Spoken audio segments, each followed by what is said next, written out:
Hello student, आपका H smart class में बहुत बहुत स्वागत है। आज हम आपको क्लास 10th का हाइट एंड डिस्टेंस का क्वेश्चन नंबर 12 बताने जा रहे हैं। ठीक है, तो क्वेश्चन नंबर 12 में क्या कहा है ध्यान से देखिएगा। लिखा है from the top of 7 metre high building. एक 7 मीटर क्या है हाई बिल्डिंग है, 7 मीटर का 7 मीटर हाई बिल्डिंग है। ये 7 मीटर का बिल्डिंग है। अब इसमें बताया गया कि द एंगल ऑफ एलिवेशन कब क्या होता है कि जब कोई ऑब्जेक्ट हम नीचे से अप साइड में देखते हैं। ठीक है, जैसे पतंग उड़ रहा है, ऊपर देखेंगे तो एंगल ऑफ एलिवेशन बनेगा। तो कह रहे हैं कि the angle of elevation the top of A cable tower, एक इसके बिल्डिंग से angle of elevation the top of cable, और एक यहाँ ये शो कर रहे हैं या देख रहे हैं the angle of elevation the top of the cable से बन रहा है केबल ऑफ टावर।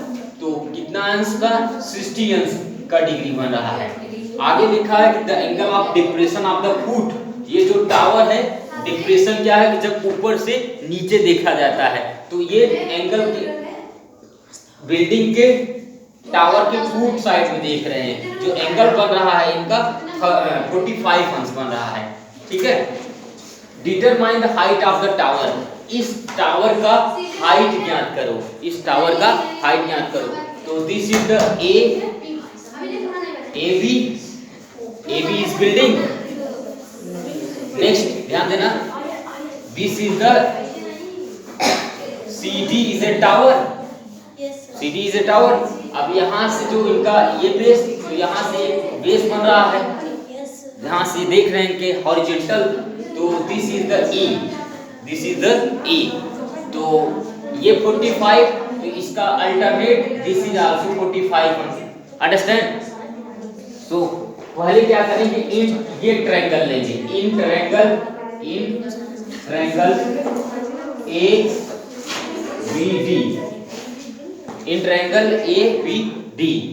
तो A B upon B D, ध्यान देना, A B upon B D, ये परपेंडिकुलर है, ये बेस है। ठीक है, तो परपेंडिकुलर, अब इसी का पूछ रहे हैं, ध्यान देना।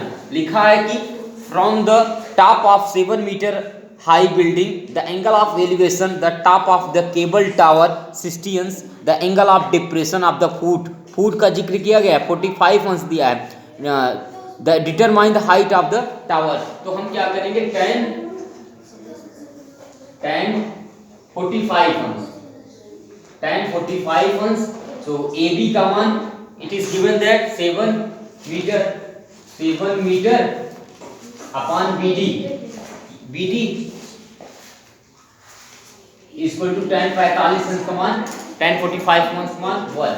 तो B D equal to 1, B D equal to 1, yes, B D equal to.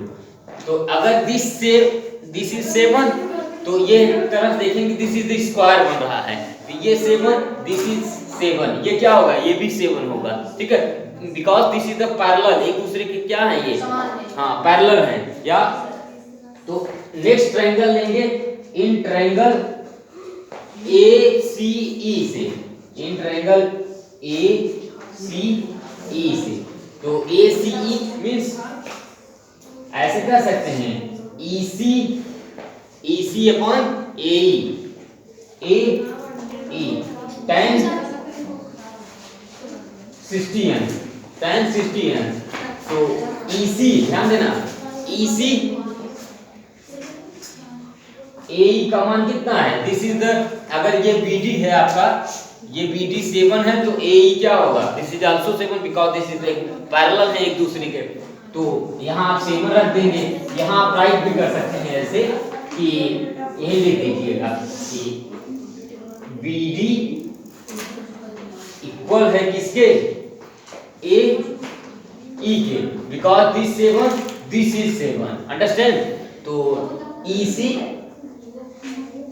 ए ई मतलब मींस 7, tan 60 का मान √3 है। तो EC इक्वल टू EC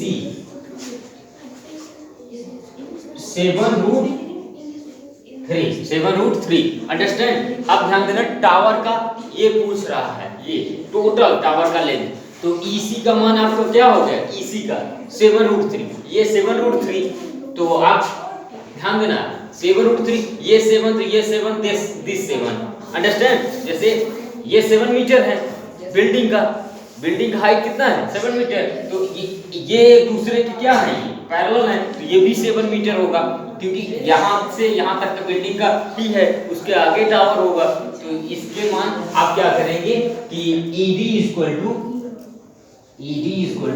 ध्यान देना CD है, CD इक्वल टू आप क्या कहेंगे CE प्लस ED, तो CE का मान दिस CE का हो जाए, आप you told that EC understand, it means 7√3 plus ED, this 7, this is the 7 common कर लो आप, तो √3 plus 1 meter, this is your answer understand।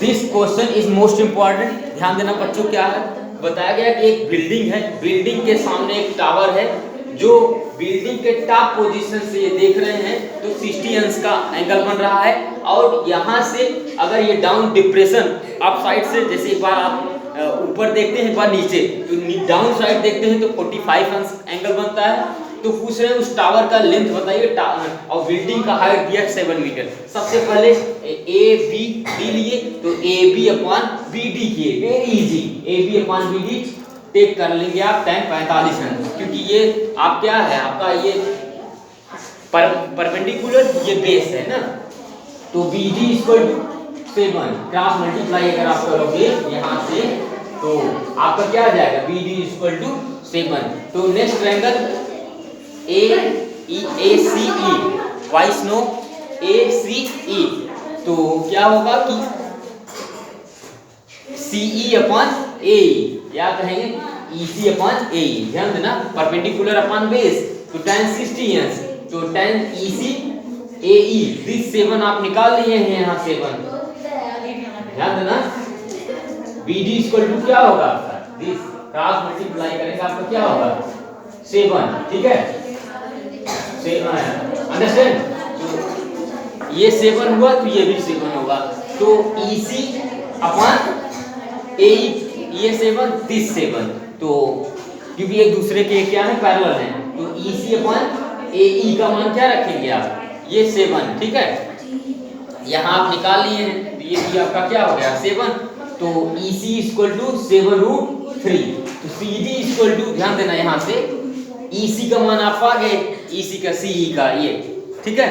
अब नेक्स्ट क्या करना है, पूरा टावर का लेंथ ज्ञात करना है, तो आप क्या करेंगे यहाँ से बिल्डिंग का लेंथ 7 मीटर, तो यहाँ भी क्या होगा 7, तो ED का मान 7, तो क्या निकालना है CD इक्वल टू कर देंगे CE प्लस ED, यहाँ आपकी CE का मान आप निकाले हैं, CE का चाहे यही आप रख दो कोई दिक्कत नहीं है, तो CE कर दो कोई दिक्कत नहीं है, अंडरस्टैंड।